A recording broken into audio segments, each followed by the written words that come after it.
Jamaica's history is filled with stories of courage, struggle, and rebellion.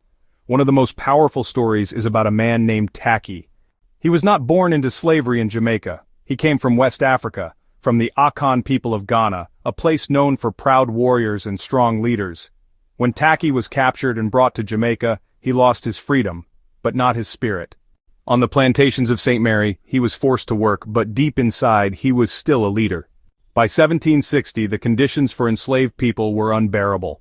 They worked long hours in the heat, faced cruel punishments, and had no control over their lives. But they carried with them the memory of freedom from Africa. That memory gave them strength, and it gave Tacky the fire to fight back. On Easter Monday, 1760, Tacky and his followers struck. They attacked plantations in St. Mary, killed overseers, and took guns and gunpowder. For the first time in years, they felt the taste of freedom. The rebellion spread quickly. Enslaved people across the island heard about Tacky's uprising and joined in. Plantations in different parishes fell into chaos. The British were shocked and terrified. They had faced slave revolts before, but nothing on this scale.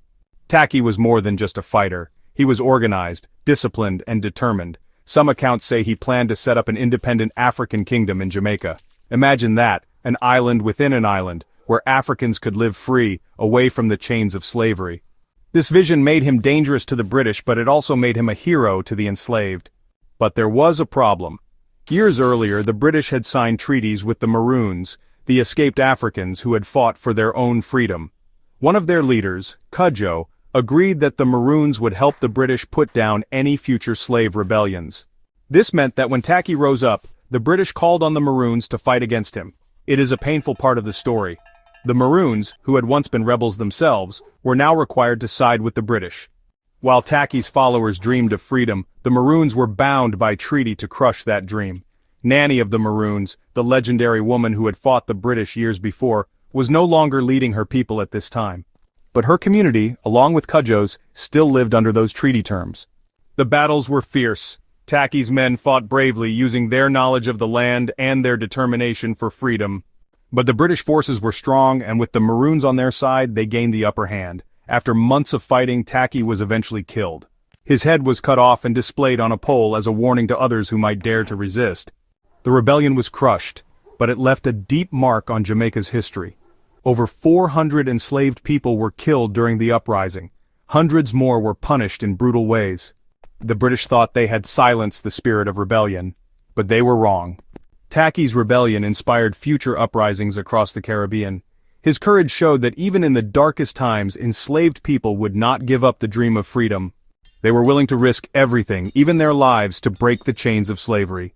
So, what does Tacky's story mean to us today? It reminds us that freedom is never given, it is fought for. It shows us the cost of resistance and the sacrifices made by those who refuse to accept oppression.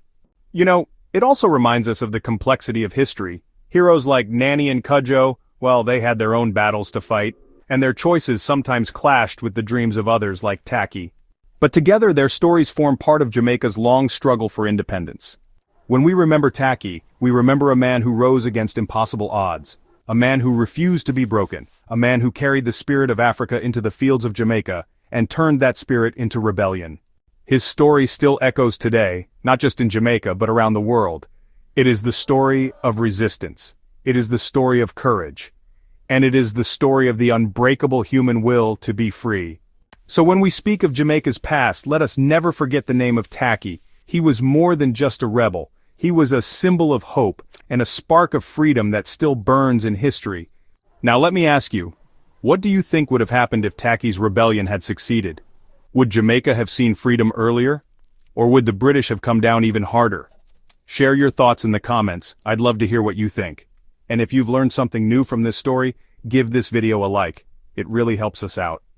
Every viewer matters here, and your support keeps these important stories alive. Make sure you subscribe to the channel and turn on notifications so you never miss the next deep dive into history.